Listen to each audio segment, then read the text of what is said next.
Donc vous commencez à respirer normalement et vous vous concentrez. Un essoufflement, une toux quotidienne, des bronchites à répétition. Si vous présentez un ou plusieurs de ces symptômes, vous êtes peut-être atteint, comme 3,5 millions de personnes en France, de BPCO, la bronchopneumopathie chronique obstructive. Les bronches et les poumons en partie obstrués ne favorisent pas le passage de l'air, l'oxygénation du sang est perturbée et les efforts deviennent difficiles. Un facteur de risque quasi unique, le tabac dans 90% des cas. Quand je suis arrivée ici la première fois, j'étais à 3 paquets par jour. Moi, avant, pour faire 800 mètres, il m'arrivait de m'arrêter 2 fois ou 3 fois. Je ne pouvais plus respirer. Et là, il vous prend des paniques. Parce que vous avez l'impression que vous allez étouffer. C'est vraiment, quand c'est très fort, ça peut être très impressionnant.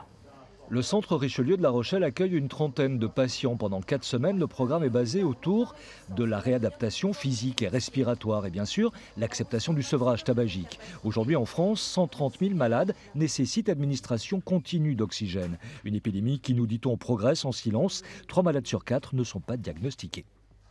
La plupart du temps, et en tout cas au début, les patients consultent pour une bronchite.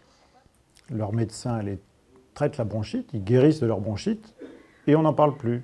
Malheureusement, il reste une BPCO et les gens vont consulter à nouveau et ça n'est qu'au bout d'1 fois, 2 fois, 3 fois, 10 fois qu'ils finiront par se dire avec leur médecin, bon dis donc, peut-être qu'il faudrait qu'on s'intéresse au problème de fond. Et le problème de fond, c'est la BPCO, dont la journée de jeudi est consacrée. Informations, conférences, dépistage, pour sortir la maladie du silence. Une maladie qui, chaque année, est la cause directe de 18 000 décès dans le pays.